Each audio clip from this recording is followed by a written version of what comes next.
Assalamualaikum warahmatullahi taala wabarakatuh. Perkenalkan, nama saya Dendi Ardiana dari kelas 11 TKJ 2. Saya di sini akan menerangkan tentang mengenal sistem operasi jaringan.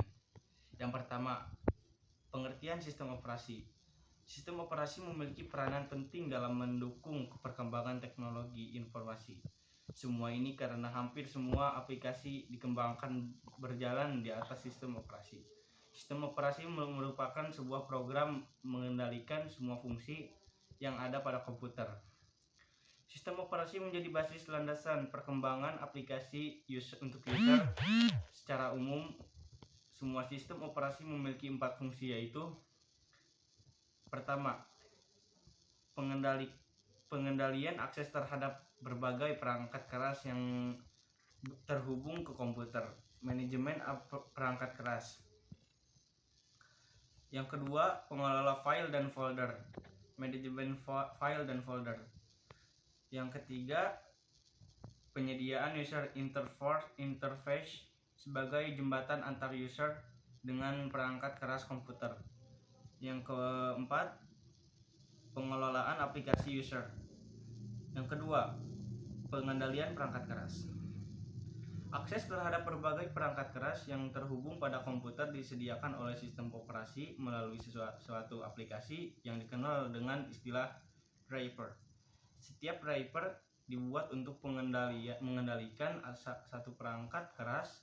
Instalasi aplikasi driver dikendalikan oleh sistem operasi. Pada saat instalasi ataupun waktu perangkat keras dihubungkan ke komputer, mekanisme instalasi secara otomatis saat perangkat dihubungkan dikenal dengan istilah plug and play. Yang ketiga, pengelolaan file dan folder. Hal ini dimungkinkan oleh sistem operasi karena pada saat instalasi sistem operasi terdapat proses format untuk hard disk. Melalui proses tersebut, ruang hard disk akan ditata sedemikian rupa sehingga memiliki blok-blok tertentu untuk menyimpan file. Proses ini mirip seperti penempatan rak-rak pada ruangan kosong untuk diisi buku-buku nantinya. Sebuah file adalah kumpulan blok yang saling terkait dan memiliki sebuah nama.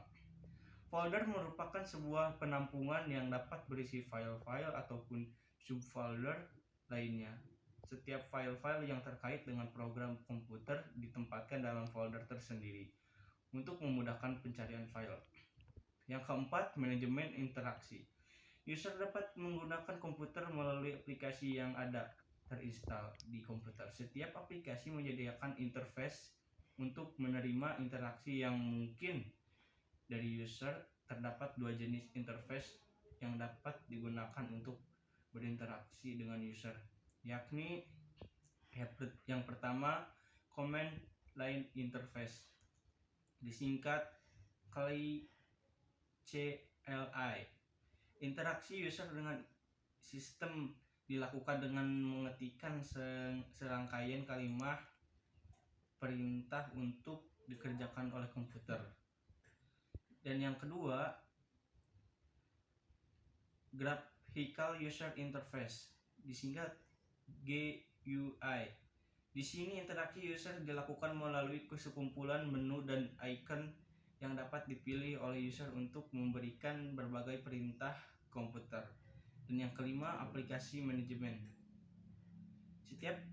Setiap aplikasi yang dijalankan oleh sistem operasi dengan mencari lokasi file program dan memindahkan isinya ke memori untuk mengirim setiap perintah pada file tersebut kemudian dijalankan oleh komputer.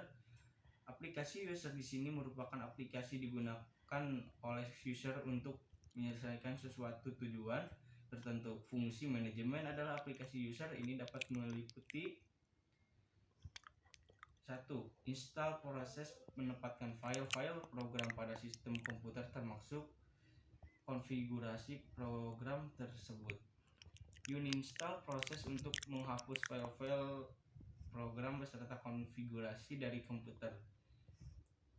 3.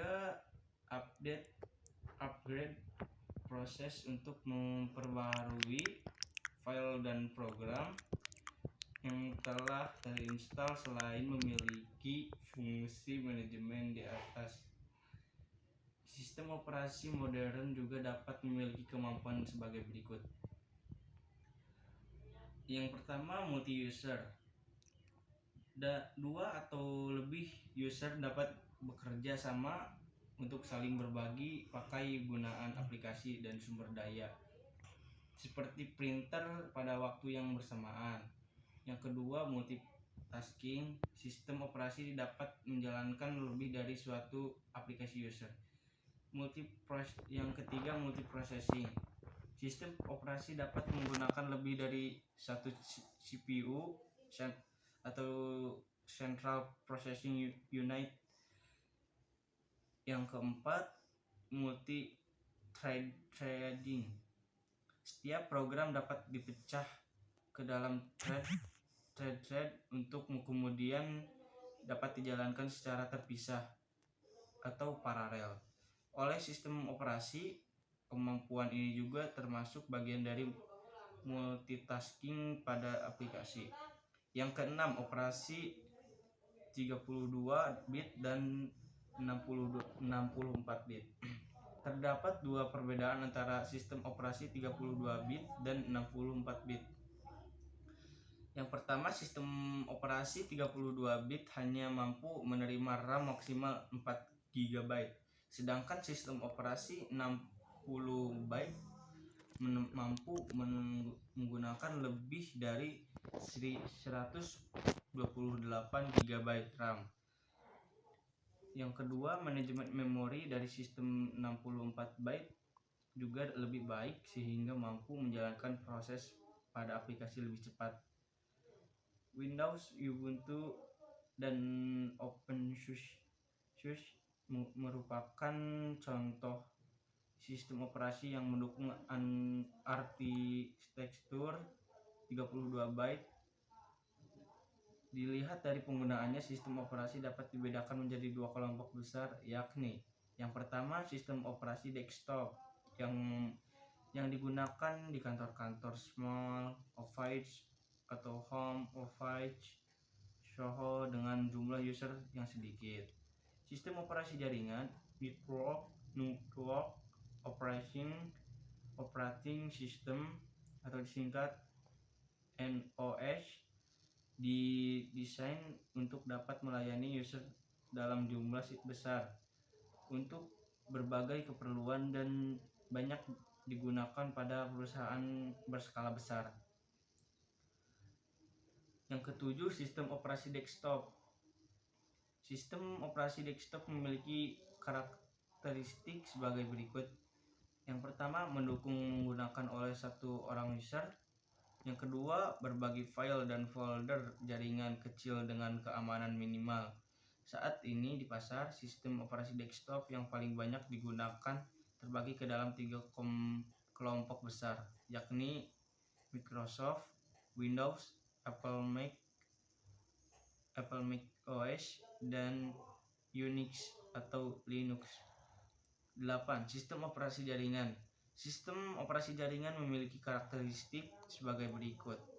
Yang pertama, mendukung penggunaan lebih besar, lebih dari satu user.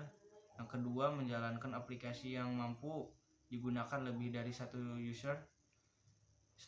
Yang ketiga, stabil, di mana kecil kemungkinan untuk mendapat error pada program. Robustness adalah istilah untuk menunjukkan kemampuan suatu sistem komputer menangani masalah yang terjadi selama digunakan oleh user. Yang keempat, memiliki tingkat keamanan data yang lebih besar. Sistem operasi desktop. Berikut ini adalah sistem operasi jaringan yang banyak digunakan saat ini. Yang pertama, Unix atau Linux.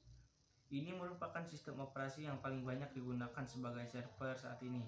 Contoh sistem operasi jaringan dengan Linux diantaranya adalah Red Hat, Caldera, SUSE, Debian, Fedora, Ubuntu, dan Slackware.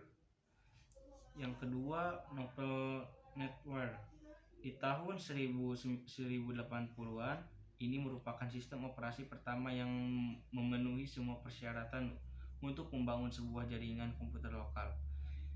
Yang ketiga, Microsoft Windows. Masih dari perusahaan yang sama, Microsoft juga mengeluarkan Windows Server sebagai sistem operasi jaringan. Mulai dari versi awal adalah Windows Server 2000. Sekian dari saya. Mohon maaf bila ada kata-kata atau ucapan yang salah, yang kurang mengenan. Wassalamualaikum warahmatullahi wabarakatuh.